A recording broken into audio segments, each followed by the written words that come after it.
哇！之前咧拍條片咧，因為嗰、內存啊，手機嘅內存係唔夠啊，所以咧就突然間中斷咗。咁依家補拍翻，即係我後半橛啦。呢個係我今日嘅呢一個收穫，釣魚嘅收穫。所以咧就喺度享受一個海鮮大餐，唔單止有魚，仲俾我釣到隻蟹啊！已經煮熟咗呢個蟹殼睇下鮮唔鮮味先啊！睇下味道正唔正，冇乜肉啊，好少肉，大家睇下，好瘦啊！呢隻蟹唔知點解，即係咪唔係食蟹嘅季節？唔係食蟹嘅季節啊？可能依家哇！瘦啊瘦咗啲，不過咧好鬼鮮甜啊，鮮甜到嘔啊！哇！真係今日咧呢隻蟹咧係我嘅意外收穫啊！同埋咧係我喺台灣釣魚同埋啲細仔釣魚咧係第一次釣到蟹，真係好鬼開心。真係幸運起嚟咧，真係冇得傾。幸運到咧連釣魚嘅魚鈎都可以勾到蟹。我呢排咧就喺苗栗呢邊咧就經常咧去釣魚啊。咁咧呢度咧就係屬於台灣海峽，台灣海峽。咁咧啲魚種咧就都有啲同香港唔同啊。我即係雖然咧喺香港都以前有釣過魚，不過咧即係釣得好少啦，同埋細個嗰陣時啦。出嚟做嘢之後釣過2次出海釣魚嘅啫。但係咧我發覺咧台灣呢邊嘅魚種咧同香港好似唔同。好似之前我有介紹過啦，啲沙梳香港係有嘅沙梳，即係專喺嗰啲有沙灘或者沙地嘅嗰啲地方係生長特別多呢個，所以叫沙梳。顧名思義有個沙字，大家可以諗得到啦。呢個咧之前有介紹過啦，嘅豆仔魚啊，個樣咧好鬼似烏頭嘅，香港人叫烏頭，大陸叫烏魚。呢一個台灣呢邊都係叫烏魚嘅。呢個咧有啲似黃花魚嘅，好似黃花魚。都話呢一隻黃花魚啦，似黃花魚呢隻咧係叫做黑面啊，黑面。台灣係叫黑面。香港咧好似都唔多見嘅。呢隻花蟹到處都有啦，好鬼靚啊！大家睇下佢，哇！呢個腳係真係花哩花碌㗎嘛，仲有咧就係寶藍色嘅腳，哇！好靚，嗰啲鉗都好靚嘅，生得好靚呢隻。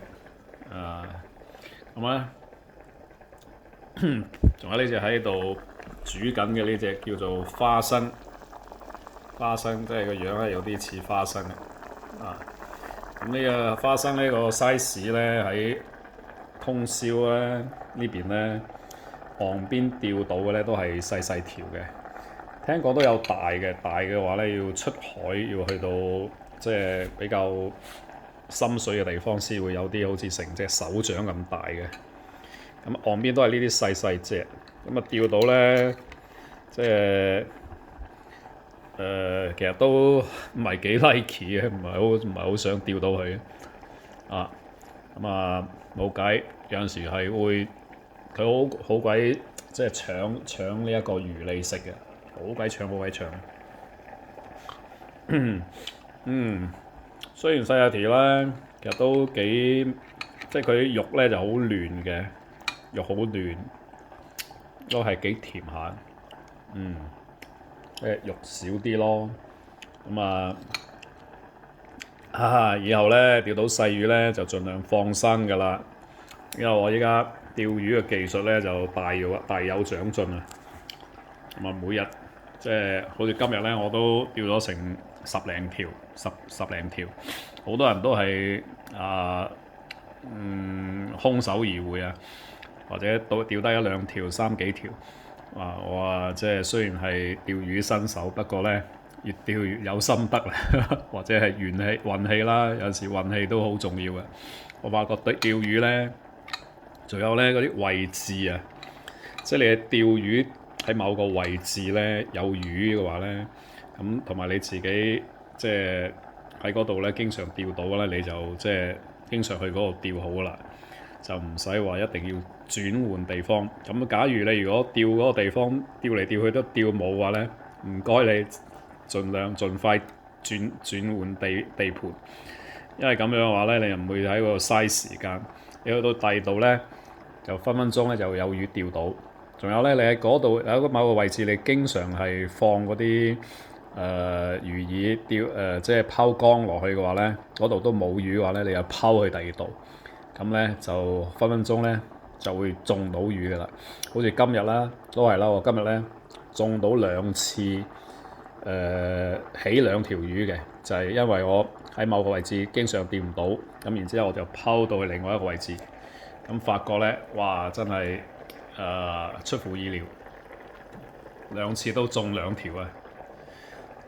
都係呢一隻魚叫黑面有啲似黃花嘅。依家準備要煮熟佢嚟食，我係成條啊！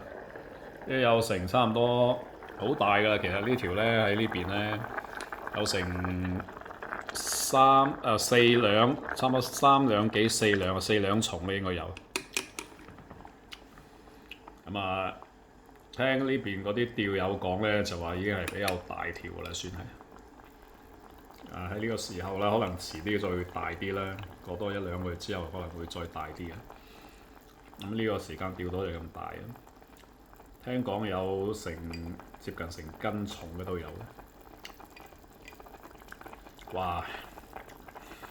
淨係食嗰個花生都覺得好甜啊！哇！一陣間食呢一隻應該因為係野生海魚啦，就唔係好似我哋香港咧。香港喺菜市場買到嗰啲咧，嗰啲黃花魚咧，全部都係養殖嘅。你想食到野生都難。我曾經咧都食過一次野生嘅，就喺大陸嘅。食過一次野生，哇！真係好甜啊，好正，永世難忘啊！食過翻尋味。依家呢次喺台灣咧，就應該咧食到呢條自己釣嘅，仲係野生嘅，又係自己釣嘅，我諗即係會更加美味。好期待，好期待。咁我呢條視頻咧，就係喺度即係介紹咧台灣呢邊釣魚啦，少少心得啦。其實我都係初哥嚟啫。分享俾大家啦。大家咧即係考慮啦，喺台灣生活嘅話咧，就不妨去學釣魚啊！真係大家喺呢個島國裏邊咧，你唔去享受呢一個島國嘅大自然提供俾我哋嘅美食，自己親手去釣，然之後咧自己殺自己煮。嗰種滋味啊，你真係唔去體驗一下，唉，你點講你都唔會明㗎啦。大概咧呢條魚咧咁樣煮法咧，要煮3分鐘到啦，3分鐘到就會熟㗎啦。因為又冇雪過，如果有雪過嘅話咧，就要煮得耐啲咯。我依家咧就煮咗大概2分零鐘㗎啦，3分零鐘應該可以食㗎啦。煮太耐咧，啲魚嘅肉質咧就會變腍嘅，所以話咧就唔好煮太耐，即係啱啱好控制時間，同你蒸魚一樣，即係控制時間啱啱好就得㗎啦。咁我依家咧就喺我台灣呢邊即係租咗一個地方喺台灣呢邊租咗個地方。咪自己嘅租個地方喺呢度煮嘢食。呢個地板係我自己鋪嘅，哈哈。嗰啲 PVC 嘅材料做嘅嗰啲地板我鋪咗之後咧，就自己裁剪嘅。呢張 sofa 啦，有張 sofa 啦。sofa 咧就係我自己喺台灣買嘅。仲有一個咧就係茶几。茶几可以撐開嚟，可以做一張大嘅四方台嘅，好正好正。咁喺台灣呢邊咧，即係暫時揾咗個地方落腳啦，因為我即係差唔多行咗成年差唔多成年嘅呢一個環島都攰㗎啦，所以而家咧就揾個地方停落嚟。